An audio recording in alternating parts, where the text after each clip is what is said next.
ಇನ್ನೊಂದು ಸ್ವಲ್ಪ ಹೊತ್ತು ಕೂತ್ಕೊಳ್ಳಕ್ಕಾಗಲ್ಲ ನಿಮ್ಗೆ. ರೇ ಕೂತ್ಕೊಳ್ಳ, ಅವನು ಯಾರವನು? ಒಂದ್ಸಾರಿ ಹೇಳಿದ್ರೆ ಗೊತ್ತಾಗಲ್ಲ ನಿಮ್ಗೆ? ಯಾಕೆ ಬರ್ತೀರಿ ನೀವು ಇಲ್ಲಿಗೆ?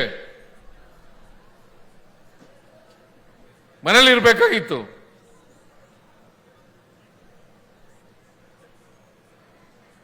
ಪೊಲೀಸ್ನವ್ರು ಅಲ್ಲಿ ಬಿಟ್ಬೇಡ್ರಿ, ಕಳಿಸ್ರಿ ಎಲ್ಲ.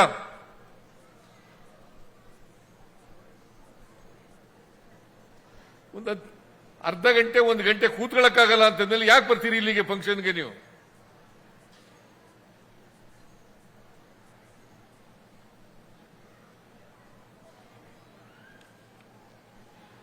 ಆತ್ಮೀಯ ಬಂಧುಗಳೇ,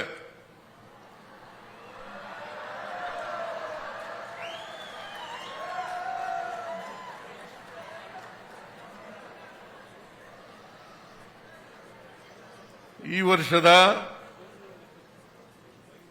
ದಸರಾ ಮಹೋತ್ಸವವನ್ನ ಈ ದಿನ ಅಂತಾರಾಷ್ಟ್ರೀಯ ಬೂಕರ್ ಪ್ರಶಸ್ತಿ ವಿಜೇತರಾದಂಥ ಶ್ರೀಮತಿ ಬಾನು ಮುಸ್ತಾಕ್ ಅವರು ಉದ್ಘಾಟನೆ ಮಾಡಿದ್ದಾರೆ.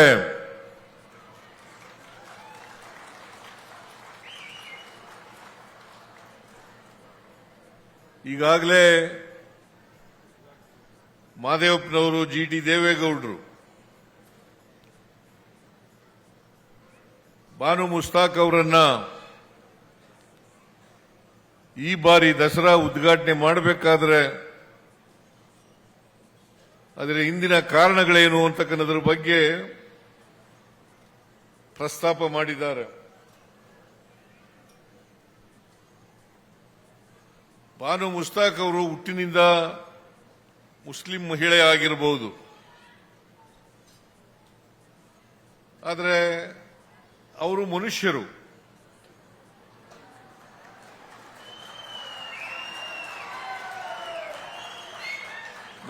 ಮನುಷ್ಯರನ್ನ ಪ್ರೀತಿಸಬೇಕೆ ಹೊರತು ಧರ್ಮದ ಆಧಾರದ ಮೇಲೆ, ಜಾತಿಯ ಆಧಾರದ ಮೇಲೆ ದ್ವೇಷಿಸಬಾರದು.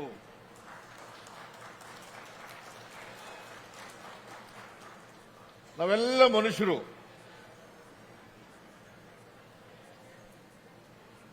ನಾವು ಪರಸ್ಪರ ಪ್ರೀತಿಯಿಂದ ಇರಬೇಕು ಹೊರತು ಪರಸ್ಪರ ದ್ವೇಷದಿಂದ ಇರಬಾರದು. ಅದು ಮನುಷ್ಯತ್ವದ ಲಕ್ಷಣ ಅಲ್ಲ. ನಾವು ಮನುಷ್ಯತ್ವ ಒಪ್ಕೊಳ್ಳೋದಾದ್ರೆ ಈ ನಾಡಿನ ಯಾವುದೇ ಧರ್ಮ, ಯಾವುದೇ ಜಾತಿ, ಯಾವುದೇ ವರ್ಗಕ್ಕೆ ಸೇರಿರ್ತಕ್ಕಂಥವರು ಕೂಡ ಇಂಥ ಪ್ರಮುಖವಾದಂಥ ನಾಡ ಹಬ್ಬಗಳ ಉದ್ಘಾಟನೆಯನ್ನ ಮಾಡ್ತಕ್ಕಂಥದನ್ನ ಸ್ವಾಗತ ಮಾಡಬೇಕು. ಈ ನಾಡಿನ ಬಹುಸಂಖ್ಯಾತ ಜನ ಶ್ರೀಮತಿ ಬಾನು ಮುಸ್ತಾಕ್ ಅವರು ಉದ್ಘಾಟನೆ ಮಾಡ್ತಕ್ಕಂಥದನ್ನ ಒಪ್ಕೊಂಡಿದ್ದಾರೆ.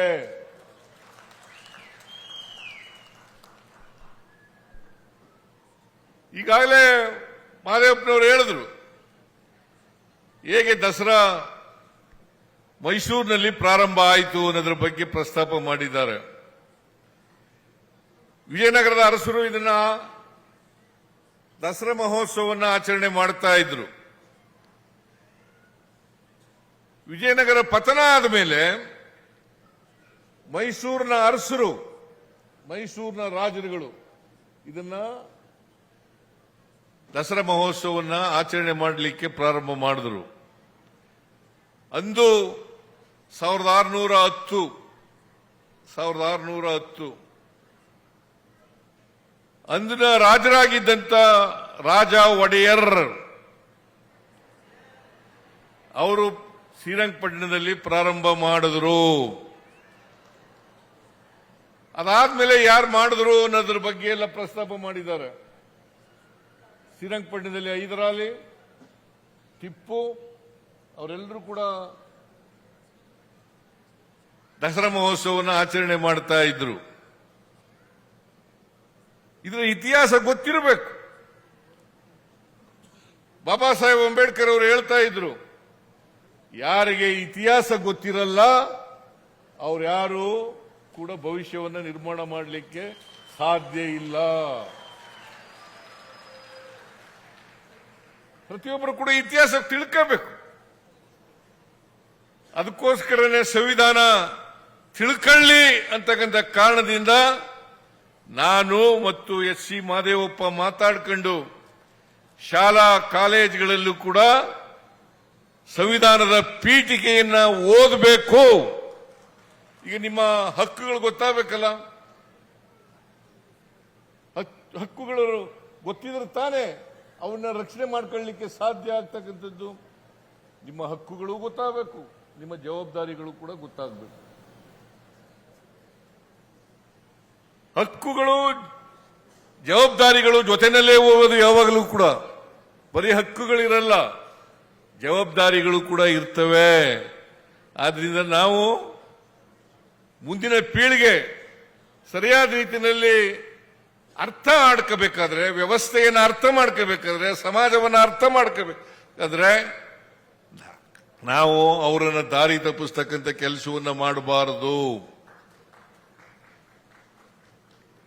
ಇತಿಹಾಸವನ್ನ ತಿರುಚಿ